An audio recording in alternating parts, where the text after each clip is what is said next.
Slow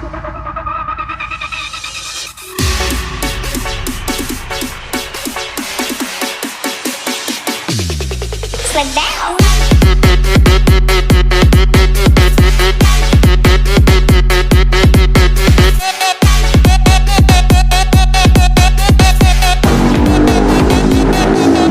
Assalamualaikum warahmatullahi wabarakatuh. Halo teman-teman, kami dari SMP Negeri 1 Garut, dari kelompok 1 ingin mereview PMG di Kabupaten Garut. Yuk kita lihat saja apa isinya dan aktivitas apa saja yang ada di dalam PMG Kabupaten Garut.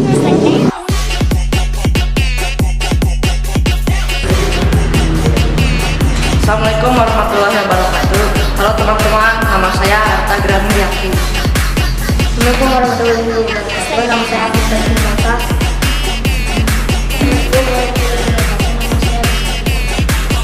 Assalamualaikum warahmatullahi wabarakatuh. Nama saya Syam Arani Firasa. Assalamualaikum warahmatullahi wabarakatuh. Nama saya Alisa. Assalamualaikum warahmatullahi wabarakatuh.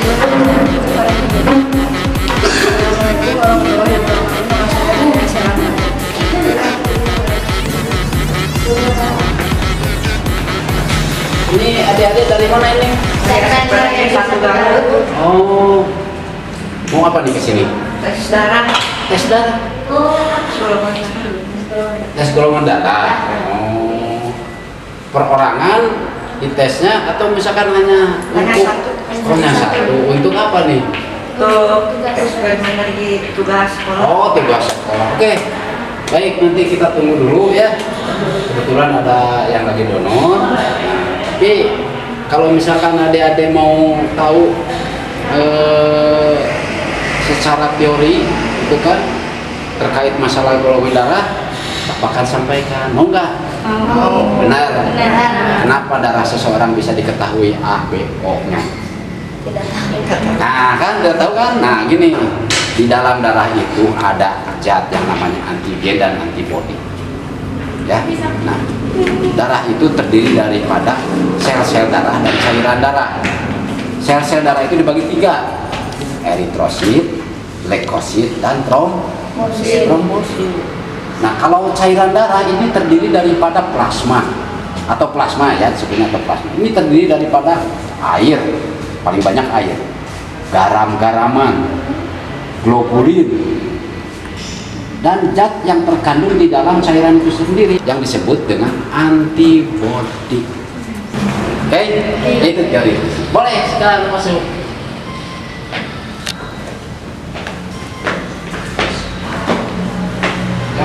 Adik-adik, sebelum kita melakukan pemeriksaan golongan darah harus terlebih dahulu kita persiapkan dulu.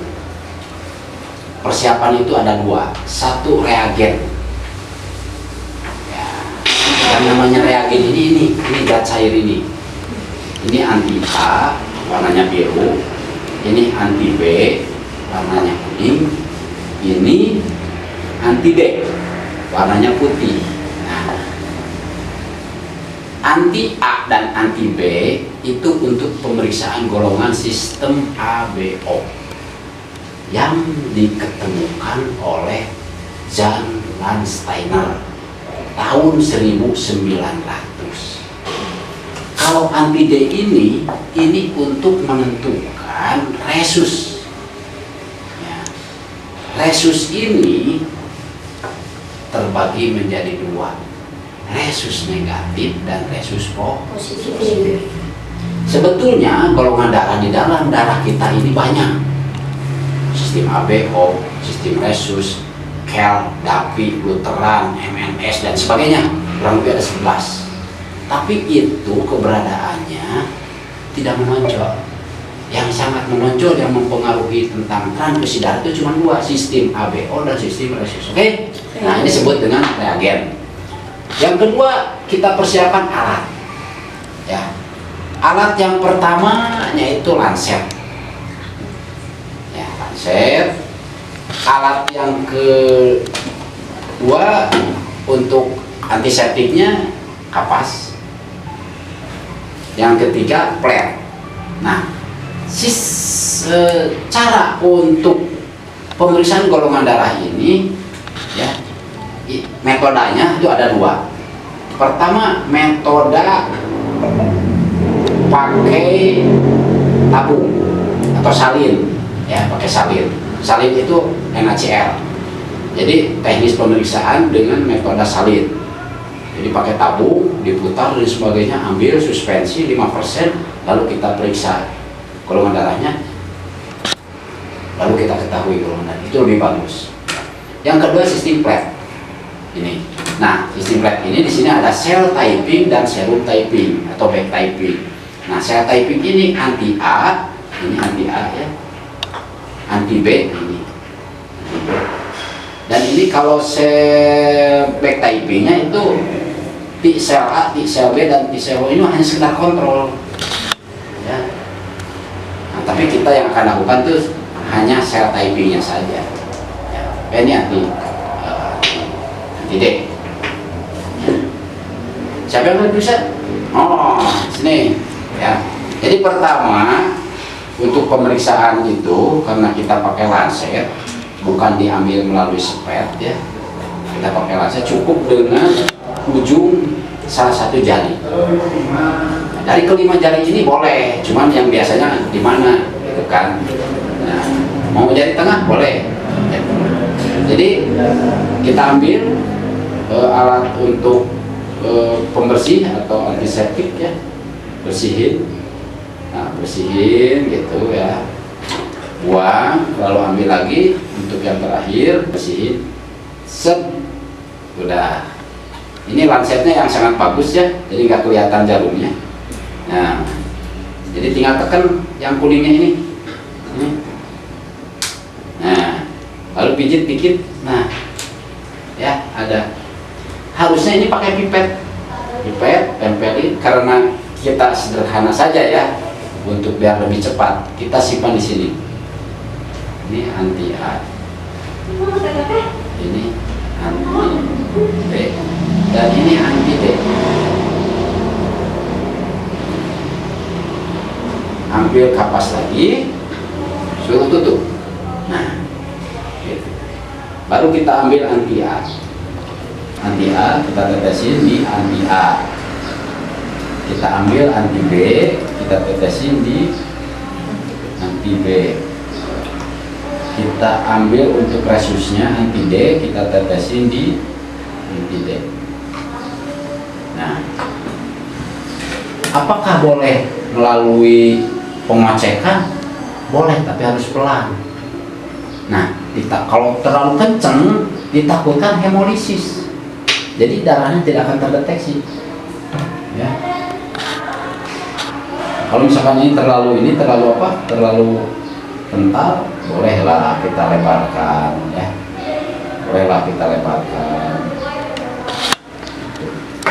Ya. Kita lebarkan. Nah, kita goyangkan ya. Satu arah saja. Nah, kalau misalkan bereaksi di anti A, ya, bereaksi itu kelihatannya ada bercak, karena dia melawan daripada anti A. Berarti orang tersebut bergolongan darah A. Kalau misalkan bereaksinya di anti B, ya, berarti orang tersebut golongan darahnya B. Kalau tidak bereaksi di kedua-duanya, berarti orang tersebut bergolongan darah O. Kalau bereaksi di kedua-duanya, berarti orang tersebut bergolongan darah AB. Nah, kalau resus gimana? Kalau resus, kalau dia bereaksi di anti D, ya, berarti dia mempunyai resusnya O positif. Nah, seperti anak Akmal ini ya, di A-nya dia nggak bereaksi, di B-nya juga dia tidak bereaksi, di anti D-nya dia bereaksi. Berarti D Akmal ini adalah golongan darahnya O positif ya. Jelas? Nah, Cek golongan itu sakit ya Pak? tergantung ya. Kalau orang sudah di dalam pemikirannya melihat wah jarum dan sebagainya, pasti ada perasaan takut. Pak, ulang Berarti itu adalah faktor psikologi, faktor eksternal. Tapi kalau misalkan saya pingin gitu kan diperiksa golongan darah, nggak sakit sih. Ya. Sakit dalam artian di sini karena ada luka yang tertusuk, tapi itu sifatnya sebentar, gitu ya, seperti itu. Jadi jangan takut. Ada lagi?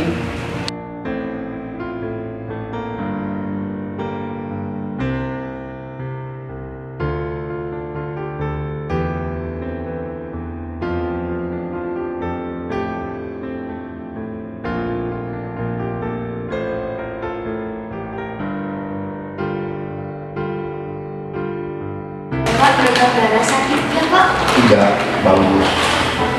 Udah beberapa kali untuk donor darah? Sudah 87 kali. Manfaatnya apa ya?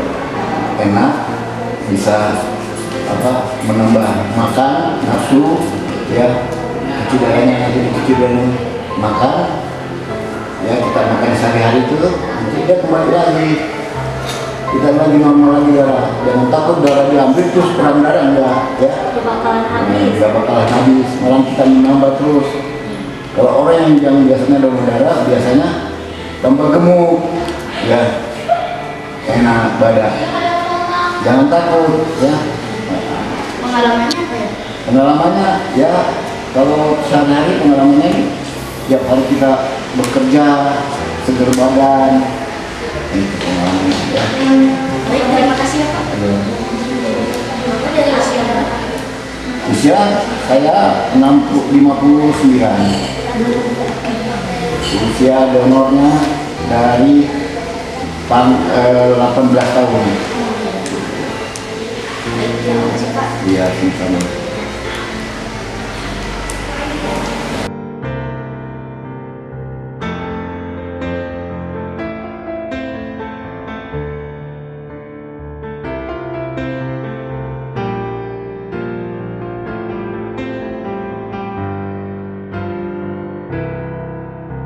Oke teman-teman, beginilah kegiatan kami di PMI. Kami bisa mengetahui kegiatan donor darah yang dilakukan oleh pendonor darah di PMI Kabupaten Garut. Yuk teman-teman yang belum mengetahui donor darah, segera datang ke PMI Kabupaten Garut di Jalan Proklamasi Garut Kota. Terima kasih sudah menonton. Assalamualaikum warahmatullahi wabarakatuh.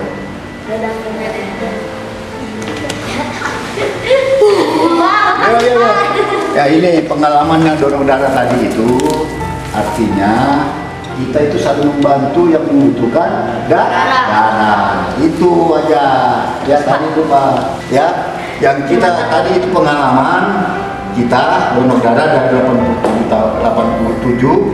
itu kita yang butuh darah kita saling membantu yang kekurangan darah. Berarti kita itu banyak amalnya. Ya, itu jangan takut. Nanti dituntut juga, nanti amalmu di akhirat nanti mana apa yang kamu berbuat. Nah, itu. Apa saya berbuat? Donor darah. Yang pernah sakit kurang darah, ini orangnya yang donor darahmu ini. Nah, itu. Ya, itu aja deh. Makasih, Pak. Makasih Bapak. Itu tadi pengalamannya, ya.